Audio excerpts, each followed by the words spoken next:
I'm doing this show now at 11 because 11 is like a special number for me. My son was born on 11/11, and I just spilled my tea, so I'm doing a little funny thing.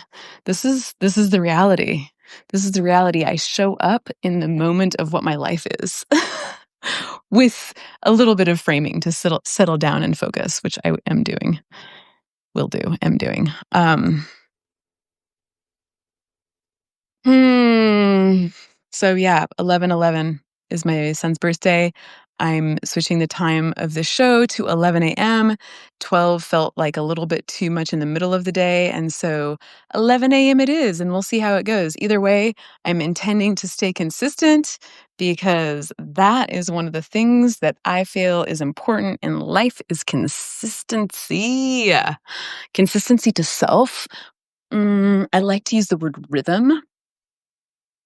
Consistency and reliability to self, to those people in our field who are most important to us, and to the practices that support us to stay whole and thriving. Mm. So I have got my little altar space here. This is my living room. Things have changed a little bit in here. I had a workshop that was C practices plus a fusion dance. And so I pulled this giant rug out of my living room, and it's actually felt really nice to not have it in here. So it's still that way, which gives me this little like plump reminder. That's such a good word. About the importance of kind of shaking up our rhythm from time to time as well. Injecting in something that creates intrigue and interest and captivation, play. Changing furniture has always felt playful to me. I remember as a young girl, my mom would do that in our home, and it was one of my favorite feelings of like, ooh, we get to reorient all of these pieces and like, what's it gonna feel like differently this time? And it's funny, my mom has come up a lot this morning. There was someone in their yard on the other side of my backyard fence who was trying to get their dog to do something for so long and repeating the same words over and over and over and over and over. I mean, dozens upon dozens upon dozens of times. And I just sat on my back deck listening with this sort of uh, chuckled, like entertained, almost disbelief that there was such a wishy-washiness to the energy and to the follow-through of the request that it created this wishy-washy dynamic between human and pet. And it reminded me of how that's such a part of our world right now, of this um, wishy-washiness in the anchoredness of boundary and in the anchoredness of like, this is the request so that we can have a functional relationship. And it happens in my dynamic with my almost 6-year-old son. Um, and there has to be some patience and forgiveness and grace as we establish this. And there's learning, right? We come into the world as a human born, and we don't know how to be a human. We learn everything. Everything is from role modeled digestion. It's all responsiveness. That's how we develop what it is to know what it is to be I, to be we, to be human. And there's often so much lack of clarity that I think as kids, as a pet, there's this bouncing around of like, well, I don't know, I'm going to do whatever I want to do because they're not telling me to do anything other than that. Or the consequence is so low that I just kind of like do my own thing, which there can be a time and a place for that, for sure. Like, It's not about managing every experience that backfires and is also has terrible wound and shadow. Um, but it's about this, like, real anchored, I mean, I'm gonna use the word spiritual to help convey what it is I'm speaking to, but it doesn't actually even, to me, it's not spiritual. To me, spiritual is kind of an interesting word that we use to understand, like, what is deeply true and effective. And what is deeply true and effective in the human experience is clarity, is container, is boundary, is presence, authentic presence. Um, and that's felt. All of these things are felt, and they convey a feeling to the human energetic body that creates a response, that causes a response. And when that request is wishy-washy and not firm, the patterned behavior, maybe if that wishy-washy request has happened hundreds of times, the patterned behavior of the recipient of that request is going to keep staying in their pattern, which has been patterned off of the pattern of the wishy-washy request. So everything is connected, and we only show up so much as, in some ways, we're being asked, and or we're being asked by another, and or we are asking of ourselves. And that is the point at which things start to be wildly magical, when we actually ask ourselves to show up in a way that is most true, and and that is most centered, that is most present, that is most curious, that is most um, deep and wondering about this this being that we are inhabiting, that we are living through. And so, phew, this interfacing of self to self in the embodied ask for ourselves to show up in a different way, it's like, it's pivotal. It's pivotal, and we also have grace with ourselves while we're in this place, because like I've experienced in my own process, especially in relationship with men, with romantic relationship with men, I have to relearn, and I have to relearn, and I have to relearn, and I have to relearn. And there are moments where I feel frustration and shame and irritation with myself for needing to be taught over and over and over again the same thing. And there's also, I can feel very connected to this grace and surrender and compassion for myself in needing to relearn that lesson. It's not really the right word. Right word. It's not really the accurate word to describe the dynamic, but to be surrendered to the process, which is not linear, to be surrendered to the process, which shows us how entrenched some of our patterning is. And when we can lean into the movement of the shift to also really call in the love and compassion and grace for ourselves. So we're not, so we're hopefully minimizing, because some of it's inevitable that we will feel kind of frustrated or ashamed about it not being faster. Um, but the more we can bring in that grace and compassion and love for ourselves while we're in the process of our own shifting, I believe the more we're able to actually move it forward. When I notice more resistance to my repetitive kind of "Oh my god, I did it again," that kind of a thing. Um, it it can have almost like an egoic energy to it to do it differently the next time versus a, "God, like, so much patience and grace and love for the fact that that's happening again, and it's okay."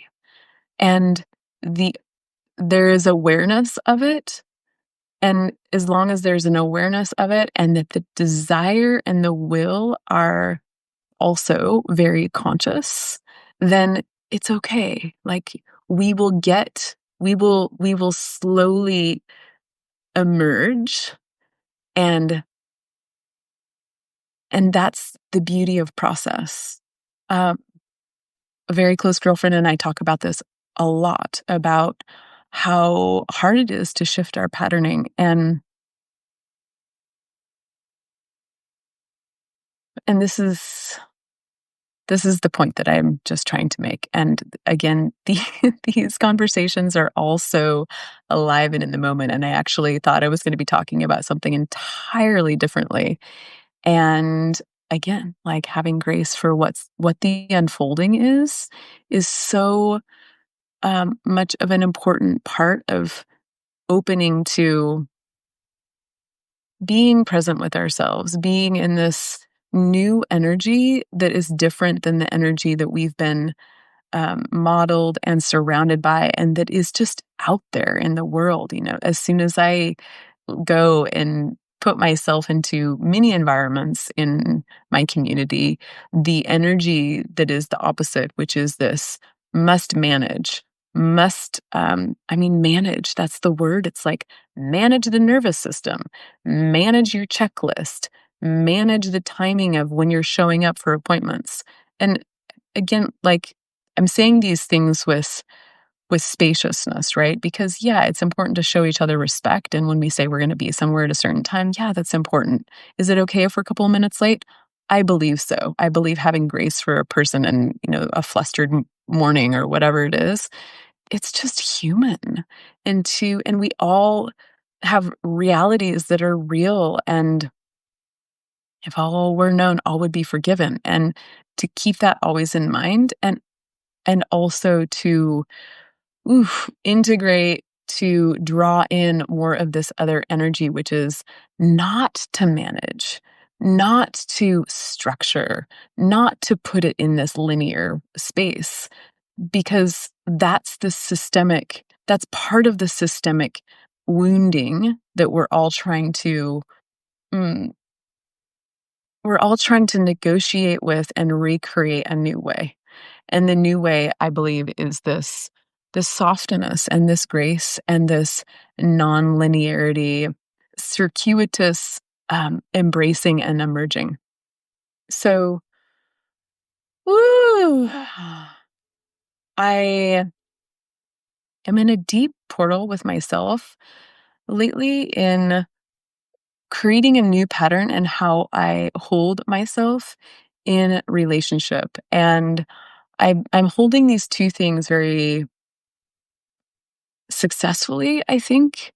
It feels like I am. I might in 3 weeks look back on right now and be like, "Whoa, that was, really struggling." But I feel in my body there's the pain that's still within me that wants to go back to an old way of being with myself relative to partnership, and also a very clear knowing that there is a way that I wanna be with myself relative to intimate relationship that is like, "Yes, that's the truth. That's the way."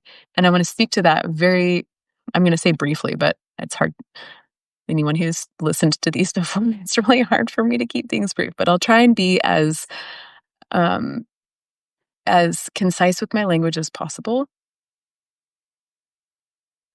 This is my curiosity, is that perhaps there are many women who, like me, have have misunderstood in the container of relationship that the experience of feeling safe is something that she must work on herself to get rid of, that she must work on herself to make it not a need any longer. And this is all in the last year becoming very clear to me how in 25 years of romantic relating that I have actually taken it upon myself to do a massive amount of personal work. And a lot of that personal work has been to diminish the authentic need that I have as a woman, as a human being, to feel met in relationship with safety and security. And I see this pattern showing up in every single one of my romantic relationships for the past 25 years, where I'm met with a response that has said, um, something is the matter with you. You are not secure enough in yourself. Um, you are trying to control me and manipulate me. Like every single one of my partners for the past 25 years has said this, those words. And I'd say maybe not 25, because my first college boyfriend, I don't remember him ever saying that. But there's this shift, and I know it started prior, probably started in high school with my boyfriend and that dynamic. Um, in each one of these relationships, there was a scenario that I would put into the bucket of infidelity. And what I'm realizing is that the value set that was brought forth and um, demonstrated through the actions and choices of the people I was in relationship with actually wasn't matched to the value set that I have for myself. And and I would say even deeper than that, the value set that these people were demonstrating actually was a demonstration of them being out of integrity with themselves. So it might not actually be that their values were different. It was simply that they weren't actually aligning to what their values are, which made it so that our values weren't showing up in the same way in 3D form, in choice, in action, behavior, etc., language. And I want to say this, like, I'm not perfect. I definitely have made my own errors, my own. I want to own where I have not shown up in the way that I feel good about. That feels like I was in integrity with myself in those moments. So I want to say this all with like tons of grace and spaciousness for me as a human and for the humans I've been in intimate romantic dynamic with. Um, like there's so much love for where we're all at, including the men who I've been in relationship with and where they've been at. Like, this is not about judgment. This is not about pointing fingers. This is not about blame. This is simply at looking at a dynamic and trying to understand from an observer perspective what was happening. And for me, and I'm curious how many women can relate to this experience, that I wanted to actually get rid of my need to feel safe and secure in the relationship. That if I worked hard enough on myself, that would actually just go away. And the truth is that the need to feel safe and secure in romantic relationship, ooh, I feel this like through my body. It is not something that we must earn. Every single one of us, whatever gender, are we are born with the validity to feel safe and secure in relationship. This is not something that we have to work for. This is not something that we should need to prove or earn. This is inherent to being a human. Our primal brain has to have safety and security in order to relax into any dynamic that is honest, that is trustable, that is trustworthy, that is vulnerable. It's a baseline requirement for our primal brains to experience safety and security in order to actually open and blossom and be our whole expressed self. And it has to be foundational to the functioning of the relationship. Everything comes up from there. So, ooh, so the other part of this claim, the other part of my own experience with all of this is that in the process of women prioritizing relationship, at least externally, internally, but externally also, meaning how do we show up with this in our choices and behaviors and like, okay, I'm going to go to therapy. Okay, I'm going to do this. Okay, I'm going to go to this retreat. Okay, I'm going to journal, all of these things. Okay, I'm going to talk to my girlfriends. Like, what's going on here? Um, Women have prioritized relating and relationship in a different way than men.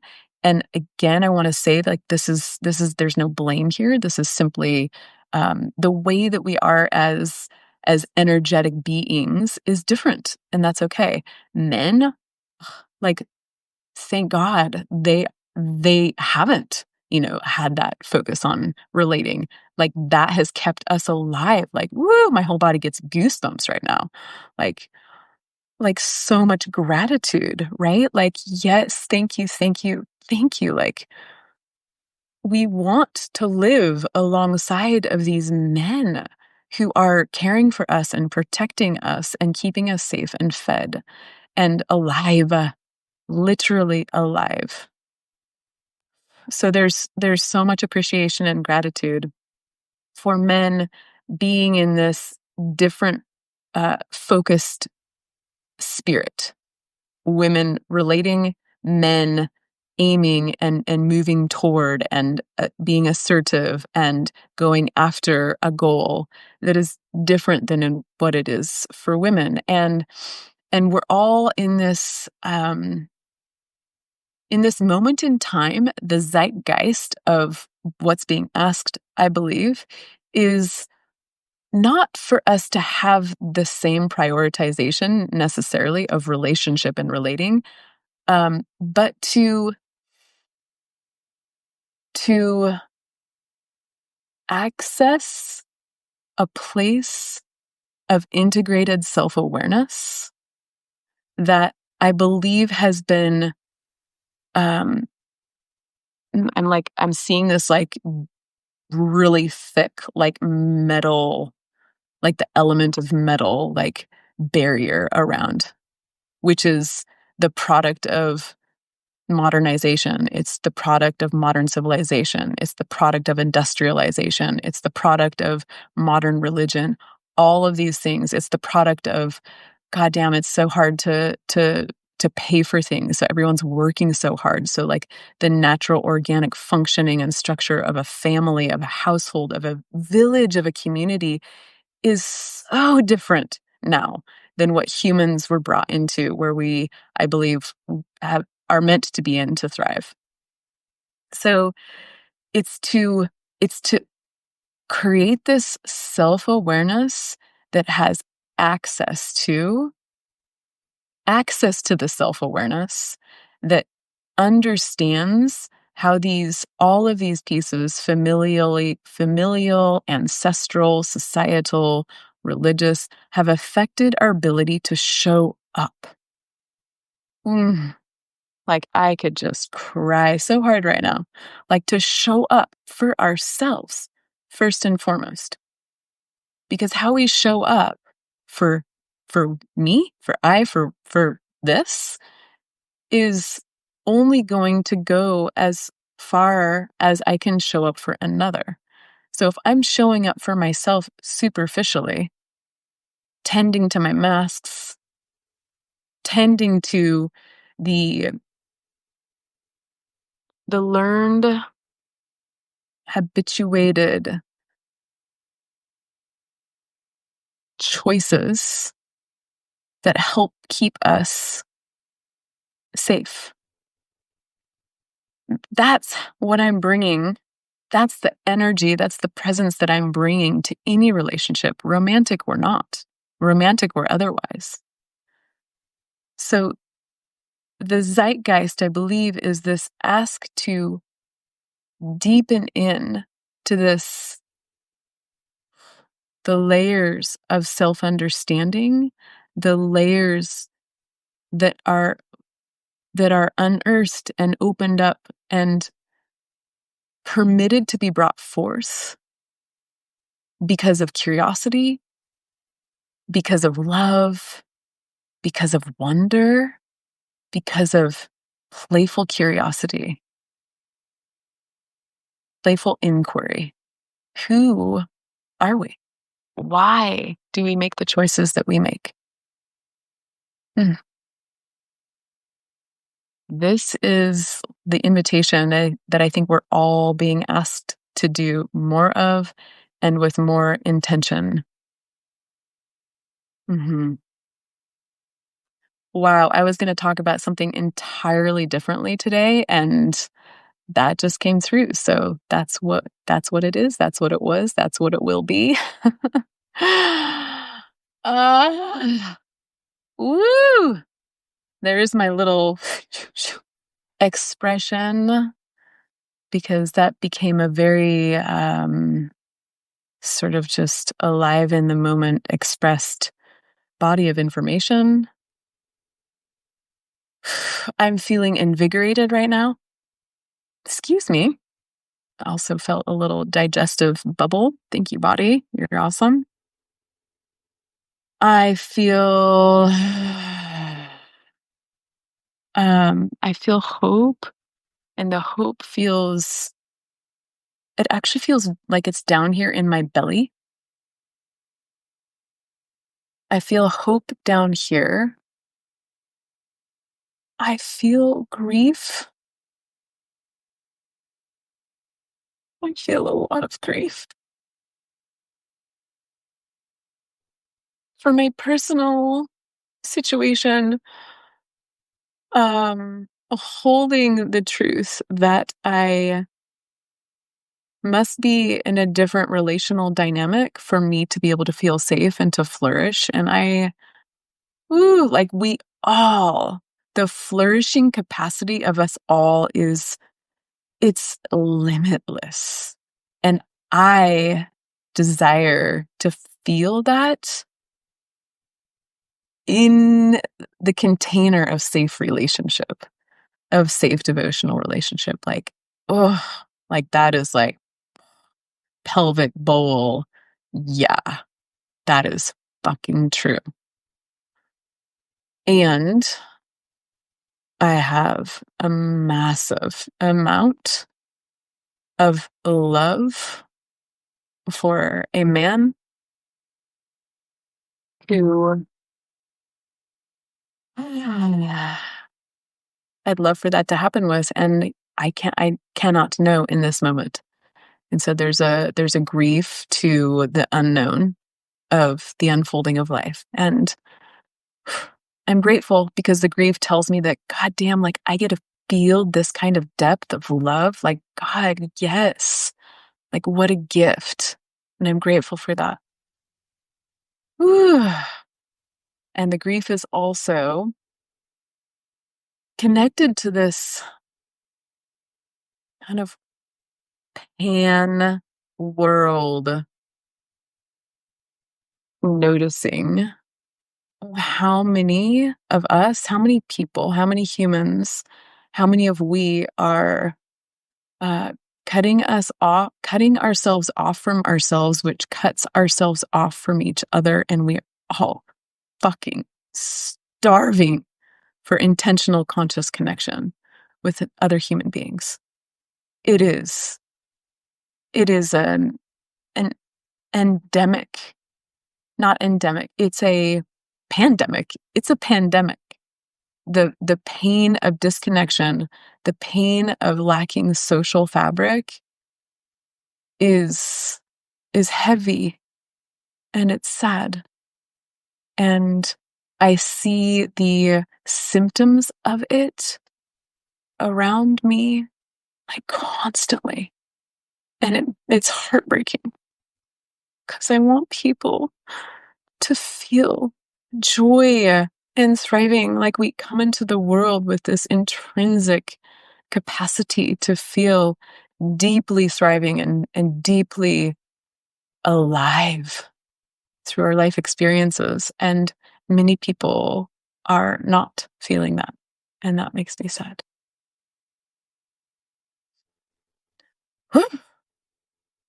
I had a huge somatic noise expression in the shower this morning. I was making noise and I was pounding the shower walls, and it was this uh, moving through the 6 romantic relationships I've had since I was 16 years old. So for the past almost 30 years. And like this reclamation of my worth in each of those dynamics, and feeling so much c- compassion and love, and like the opposite of blame for each of the men I was with in these relationships, and still being aware of like where I had interpreted their messy behavior, their behavior that was functionally unsafe, had interpreted to mean something about me. And so I went through each one of these relationships and, like, reclaimed the meaning, which was, like, that doesn't actually mean anything about me, and, oh, like, I get to choose. I get to choose the meaning, and in the choice of what I make things mean is where there's the tipping point of, like, self-worth. Are you making it mean that you're not worthy? Are you making it mean that it has nothing to do with you and that your worth is innate? And so I was making all this noise. It's like my son, he can't leave me alone for more than, like, 2 minutes, and he runs into the bathroom. He's like, "Mama, are you okay?" I, like, peek my head around the shower curtain. I'm like, "Yeah, baby, I'm okay. I'm just, like, working through some anger and frustration, but I'm really good." And he has this little, plastic, like, sword dagger thing, and it has a middle spire, I don't know which blade, has 3 blades on it, and the middle one, like, pops out. And he shows me, he's like, "Mama, if you need to, have more anger, you can use this." And he sets it right next to the edge of the bathtub, and he leaves it there for me. It's like, ah, this, like, this is these spaces where, I get to help cultivate a man to be okay with, witnessing his mother in healthy emotional, mature emotional connection with herself. Um, that is what the world needs more of. And and and for him, for there to be permission for him to feel his emotions. Because so much of our fear in the going in the creating access to deeper self-awareness is a fear of feeling, because so many of us have not been taught how to be in relationship with our emotions that is empowering. And most of the time we've learned, and how I've learned, until 3.5 years ago, that there's like this, woo, it's emotions are painful and they suck and I don't want to feel them. And like, no, I don't want to do any of that. And so we cut ourselves off from being able to go into that curious, playful inquiry, because there's this deep fear of what I'm going to meet emotionally. So I'm going to end with that, because that was just such a sweet little, like, moment of like, okay, here's my little boy and he sees me, and I hope that helps him be able to see himself. And I do give him space, to experience his emotions. And it's amazing when we allow ourselves to experience them, they move through us and they actually can become a place. They actually do become a place that creates more discernment from, the place of deeper heart consciousness, true self. So, okay. I could just go on and on and on, and all of a sudden I'm talking for 3 hours. So I'm going to stop here. And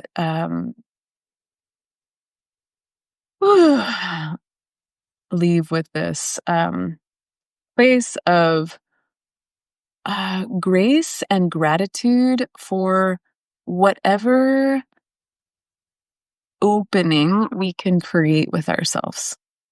Yeah. I have a relationship with a therapist. I love that container. And I will say this, we can access so much information ongoingly through our day with a simple pause and a simple moment of stillness and asking ourselves the question, what's underneath that? Why is that happening? Why am I feeling that way? Just a simple, soft pause, so soft to go just a little bit deeper into ourselves. Yeah, so that would be my invitation for all of us, and to make this, to sort of weave this into the the moment to moment of our day and our days. Mm, okay. So much love, so much gratitude, and until next Thursday at 11 a.m. Pacific time. Much love to you.